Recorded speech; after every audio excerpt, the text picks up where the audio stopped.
السلام عليكم ورحمة الله وبركاته. الحمد لله رب العالمين والصلاة والسلام على سيدنا محمد وعلى آله وأصحابه أجمعين. أما بعد. அருமையான GeM TV நேயர் பெருமக்களே, உங்கள் மீதும் உலக மக்களாகிய நம் அனைவர் மீதும் எல்லாம் அல்ல அல்லாஹுவின் பேருதவி உண்டாகட்டுமாக. அருமையான நேயர் பெருமக்களே, இஸ்லாமிய நற்போதனைகளில் இன்றைய தினம் நாம் பார்க்கவிருப்பது, தெளிவற்ற நிலை ஏற்பட்டால் என்ன செய்வது? ஆம் சகோதரர்களே, நாம் ஏதாவது ஒரு சூழ்நிலையில் ஏதாவது ஒரு வேலையை செய்ய நாம் நாடி இருப்போம். உதாரணமாக சொல்ல வேண்டும் என்று சொன்னால், ஒரு வாலிபன் ஒரு அலுவலகத்தில் சேர்ந்து வேலை செய்யலாம், நம்ம படித்த வேலை நமக்கு கிடைக்கணும் அப்படின்னு முயற்சி செய்வார். அல்லது ஒருவர் வியாபாரம் செய்யலாம், வியாபாரத்திற்குண்டான வழியை தேடிக்கொள்வது எப்படி என்ற நிலையில் இருப்பார். இப்படி பல நபர்கள் பலவிதமான முயற்சியில் ஈடுபட்டு கொண்டு இருப்பாங்க. ஆனால் அவங்ககிட்ட ஒரு தெளிவில்லாத ஒரு சிந்தனை இருக்கும். எப்படி இந்த துறையை நம்ம கையாள்வது? ஒரு வியாபாரத்தை துவங்கினோம் என்றால் அந்த வியாபாரத்தை செய்கிற அந்த முறை நமக்கு முறையாக தெரிகிறதா? அல்லது ஒரு படித்த வாலிபர் ஒரு வேலைக்கு ஒரு அலுவலகத்தில் சேர வேண்டும் என்று நாடுகிறார். எப்படி இந்த அலுவலகத்தை நாடுவது என்கிற வழிமுறை தெரியாமல் திகைத்து நிற்க வேண்டிய ஒரு நிலை ஏற்படும். இப்போ இவைகளிலிருந்து தெளிவில்லாத ஒரு நிலை ஏற்படுகிற பொழுது தெளிவான விளக்கம் வேண்டுமா? முதன்மையாக நாம் செய்வது என்ன? உதாரணமாக சொல்ல வேண்டும் என்று சொன்னால், அந்த காலத்தில் நமது முன்னோர்கள் எல்லாம் ஒரு தெளிவில்லாத ஒரு நிலை இருந்தால் என்ன செய்வாங்க? வீட்டில் இருக்கக்கூடிய பெரியவங்களை கூப்பிட்டு ஒரு ஆலோசனை கேட்பாங்க. இந்த மாதிரி இந்த விஷயத்தை நான் செய்யலான்னு இருக்கிறேன், ஏதாவது ஒரு ஆலோசனை சொல்லுங்களேன்னு கேட்கிற பொழுது அவங்க முடிஞ்ச அளவு ஒரு சில ஆலோசனைகளை சொல்லுவாங்க. ஆனால் இன்றைக்கி இருக்கக்கூடிய ஜெனரேஷனத்தில் யாரிடத்துலையும் ஐடியா கேட்குறதில்ல, ஆலோசனை கேட்குறதில்ல.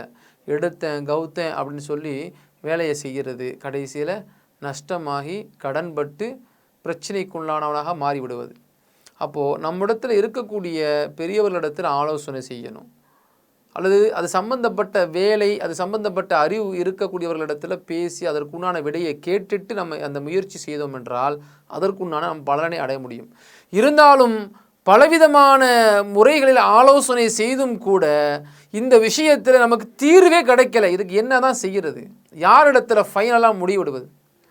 உதாரணமாக சொல்ல வேண்டும் என்று சொன்னால், இப்னு தைமியா என்கிற ஒரு ஆசிரியர், இப்னு தைமியா என்கிற ஒரு மிகப்பெரிய ஒரு இறைநேசர்.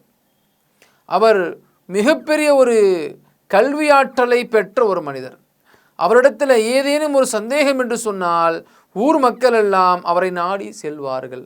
அவரிடத்தில் விளக்கம் கிடைக்கும். அவரிடத்தில் போய் ஒரு சட்டத்துக்கு விளக்கம் கேட்டால் அவர் விளக்கம் சொல்லுவார். ஒரு கொஸ்டினுக்கு ஆன்சர் கிடைக்கல, அவங்கக்கிட்ட போய் கேட்டோம்னா அவர் சரியான விளக்கம் சொல்லுவார் என்கிற விளக்கம் தெரிந்தவர்கள். இப்னு தைமியா ரஹ்மத்துல்லாஹி அலைஹி அவர்கள் சம்பந்தப்பட்ட விஷயம் தெரிந்தவர்கள் அவரிடத்தில் போய் கேட்பாங்களாம். அப்போது கேட்கும் பொழுது இப்னு தைமியா ரஹ்மத்துல்லாஹி அலைஹி அவங்களுக்கு சரியான ஒரு சிந்தனை இல்லை, ஒரு தெளிவற்ற ஒரு நிலையில் இருக்கிறாங்க. சரியான முறையில் இந்த விஷயத்தில் முடிவெடுக்க முடியலன்னு சொன்னால் அவங்க என்ன செய்வாங்களாம்? பாலைவனத்தை நோக்கி போவாங்க. பாலைவனம்னா என்ன? வெட்ட வெளியான வனாந்தரையாக இருக்கக்கூடிய சுடுமணல், வெயில் அடித்து அந்த இடத்துல நிற்கக்கூட முடியாது, அந்த அளவிற்கு பாலைவனமாக இருக்கக்கூடிய இடத்துக்கு போய் இப்னு தைமியா ரஹ்மத்துல்லாஹி அலைஹி அவர்கள் அந்த பாலைவன மணலில் சஜிதாவிலே விழுந்து விடுவார்களாம். யா அல்லாஹ், இந்த ஒரு தேவைக்காக வேண்டி நான் வந்திருக்கிறேன், இந்த ஒரு மசாலா, இந்த ஒரு விஷயத்தில் எனக்கு தெளிவில்லாமல் நான் இருக்கிறேன், இதற்குண்டான விடையை நீ எனக்கு தந்தே ஆக வேண்டும் என்று இப்னு தைமியா ரஹ்மத்துல்லாஹி அலைஹி அவர்கள் சஜிதாவிலே பாலைவன மணலில் விழுந்து விடுவார்களாம். மாணவர்கள் எல்லாம் கேட்பார்களாம், ஆசிரியர்களே, சுடு மணலிலே நீங்கள் தலையை நீங்கள் மண்ணோடு மண்ணாக வைத்து இறைவனிடத்தில் இப்படி நீங்கள் பிரார்த்தனை செய்ய வேண்டிய அவசியம் இல்லையே என்று கேட்பார்களாம். இல்லை இல்லை, எனக்கு உண்டான அறிவுக்கு விளக்கம் கிடைக்காத வரை நான் இந்த மண்ணிலிருந்து எழமாட்டேன். நிச்சயம் அல்லாஹ் எனக்கு இதற்குண்டான விளக்கத்தை தருவான், அப்புறம்தான் நான் எழுந்து விடுவேன் என்று கூறுகிறார். அல்லாஹ் அவருடைய நியத்தின் அடிப்படையில், அவர் முயற்சியின் அடிப்படையில், அவர் எந்த விஷயத்திற்காக வேண்டி முற்பட்டாரோ அந்த விஷயத்திற்கு அவர் தகுந்த விளக்கத்தை பெற்று விடுவார்.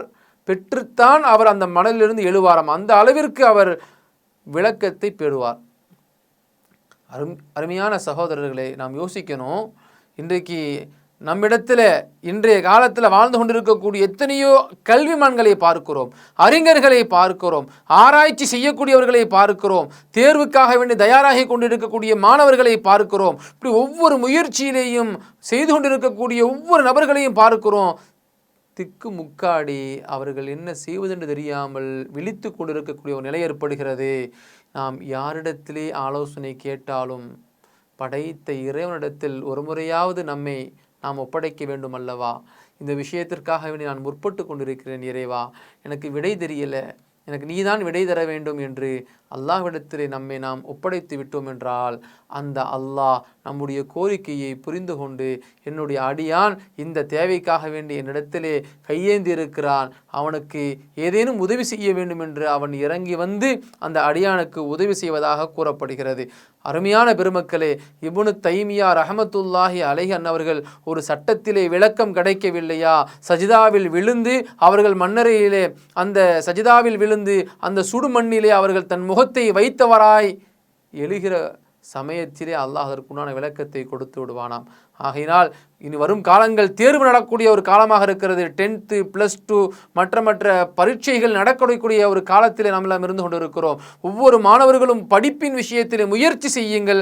அதே சமயத்திலே இறைவனிடத்திலும் நீங்கள் பிரார்த்தனை செய்யுங்கள்.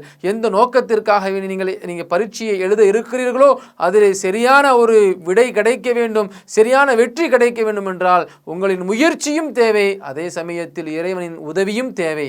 இறைவனை மறந்து விடாதீர்கள். இறைவன் நமக்கு உதவி செய்ய தயாராக இருக்கிறான். இன்ஷா அல்லாஹ் அந்த அல்லாஹுவின் உதவியை பெற்றவர்களாய் இந்த உலகில் வெற்றி பெற்றவர்களாய் வாழ்வோம். அல்லாஹ் அதற்கு உதவி செய்வானாக. அஸ்ஸலாமு அலைக்கும் வரஹ்மத்துல்லாஹி வபரகாத்துஹு. இன்ஷா அல்லாஹ் மீண்டும் நாளை சந்திப்போம்.